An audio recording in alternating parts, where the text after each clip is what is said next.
Radhe Radhe guys, स्वागत है आप सबका मेरे यूट्यूब चैनल जिसका नाम है श्री जी। आज जिस टॉपिक पर मैं बात करने वाली हूँ वो है सूत्रस्थान चैप्टर नंबर है आपका 10। ठीक है, 10 की बात करेंगे हम। अच्छा, 10 चैप्टर का नाम क्या है आपका? महाचतुष्म अध्याय। ठीक है, क्या है? महाचतुष्म अध्याय। इससे पहले हमने किसकी बात की थी? खंडक चतुष अध्याय की बात की थी। अब हम क्या बात कर रहे हैं? महाचतुष्म अध्याय की। ठीक है, तो महाचतुष्म अध्याय में क्या है? कुछ भी नहीं है। महाचतुष्म अध्याय में चतुषाम षोडश कलम भेषजम विषयो भाष्यन्ति यदुग पूर्वाधो षोडश गुणमिति तददेशम युक्ति युक्त मल आरोग्यम येति भगवान पुनर्वसु। यानी कि जो षोडश कलाओं से युक्त है उसी को क्या माना है आपके आचार्य ने कि वो जो है वो कैसा है? वो तो आत्रेय क्या कहते हैं कि पुनर्वसु, यानी कि पुनर्वसु क्या कह रहे हैं? वो आत्रेय क्या कह रहे हैं पुनर्वसु से कि जो चतुष्पादम है षोडश कला से युक्त होता है वही भेषज, वही चिकित्सा जो होती है वो कैसी होती है? अच्छी होती है। और क्या होता है? जो हमने षोडश कला पहले के चैप्टर 9 में पढ़ चुके हैं हम। ठीक है, और वही उत्तम वैद्य भी होता है और वो चिकित्सा से क्या कौन सी स्थिति में लेके आता है? हमें आरोग्य की स्थिति में लेके आता है। ठीक है, उसके बाद इसमें सारे क्वेश्चंस पूछे गए हैं, कुछ नहीं है। बस नेक्स्ट टॉपिक है साध्यता असाध्यता संबंधी विस्तृत वर्णन। ठीक है, साध्यता और असाध्यता ये वैसे टॉपिक हो चुका है। रोग कितने प्रकार के होते हैं? 2 प्रकार के होते हैं। एक व्याधि कितने प्रकार की होती है? 2 प्रकार की। रोग भी 2 ही प्रकार के होते हैं। जो रोग है वही व्याधि है। तो कौन कौन से? साध्य और असाध्य। साध्य फिर 2 प्रकार के हो गए, सुख साध्य और कृच्छ साध्य। सुख साध्य कौन से हुए? जो इजीली क्योर्ड होते हैं। पर कृच्छ साध्य कौन से होते हैं? जो थोड़ी मुश्किल से क्योर होते हैं। अब सुख साध्य और कृच्छ साध्य को 3 उसमें और डिवाइड कर दिया। अल्प चिकित्सा साध्य मतलब बहुत छोटी सी चिकित्सा से ही हो जाए, मध्य चिकित्सा से थोड़ा सा ज़्यादा, और एक जो बहुत ज़्यादा कोशिश करनी पड़े तब। असाध्य भी 2 होते हैं, याप्य होता है और अनुपकरण होता है। ठीक है, उसके बाद देखो क्या है, इसमें ही है साध्यता असाध्य विभागे ज्ञान पूर्वक चिकित्सकः काले 4 भगते कर्म यत् साध्यति ध्रुवम् अर्थ विद्या यह शो उपक्रमो शम संग्रहम प्राप्त न्यायतम वैद्यो योग्य असाध्यम सम उपाचरित। क्या है? साध्य और असाध्य रोगों के भेदों को समझने वाला वैद्य यदि ज्ञान पूर्वक समय से चिकित्सा करता है तो निश्चित रूप से वो अपना कार्य संपन्न कर लेते। जो वैद्य असाध्य रोगों की चिकित्सा करता है वो निश्चित रूप से या तो धन की हानि हो रही है या विद्या की अप्रतिष्ठा है, यश की हानि प्राप्त करता है, निंदा का पात्र होता है, रोगियों का संग्रह नहीं कर पाता।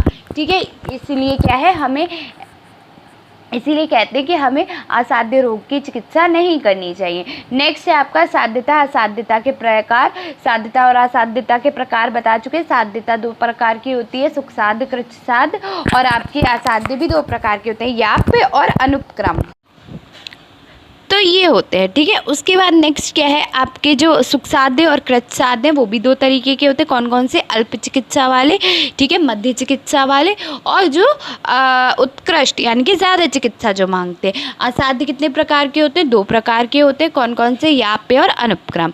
नेक्स्ट टॉपिक जो है वो आपका सुख साध्य रोगों का स्वरूप कैसा होता है? रोगी का हेतु पूर्व रूप अल्प मात्रा के हो गए, दोष समान गुण वाले हो ना हो, रोग उत्पादक दोष रोग की प्रकृति के अनुसार ना हो, मूल दोष के स्वभाव रूप से बिगड़ने का समय ना हो, देश यानी कि चिकित्सा करने में कोई कठिनाई ना हो, रोग एक गति वाला हो, नवीन और उपद्रवों को से रहित हो, रोगी की उत्पत्ति के समय दोष एक हो, रोगी का शरीर सभी प्रकार की औषधियों का सेवन प्राप्त करने में समर्थ हो, और गुणवान चिकित्सक के 4 पादों की उपस्थिति हो तो रोग सुख साध्य होता है। ठीक है, ये हो गया आपका सुख साध्य।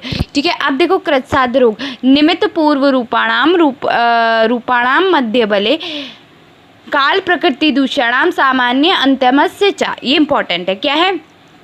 कृतसाध रोगों में जिस रोग में हेतु पूर्व रूप और रूप का मध्यम बल हो, समय प्रकृति और दूसरे इनमें किसी एक की भी की समानता रोग उत्पादक दोष से मिलती हो, रोग गर्भिणी वृद्ध बालक का हो, उपद्रव हो तो पर अत्यधिक उपद्रव ना हो, ऐसा रोग हुआ हो तो जो शस्त्र क्षार अग्निक्रिया के द्वारा चिकित्सकीय हो, रोग पुराना हो, कठिन देश में जैसा मर्म स्थान या जांगली देश में वात पित्त का रोग या अधशाखा कोष्ठ या मर्म संधिगत एक ही मार्ग का रोग हो पर चतुष्पाद की प्राप्ति ना हो, दो मार्गों से रोग हो किंतु अधिक पुराना रोग ना हो और जो रोग दो दोषों से उत्पन्न हो, ऐसा सब रोग कृच्छ्रसाध्य होता है।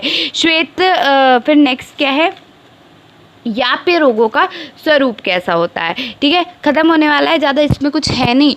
शेष त्वादायुषो याप्यम साध्यम पथ्य सेवा लबाद द अल्प सुखम अल्पेन हेतु अशुक्र प्रवर्तम कम।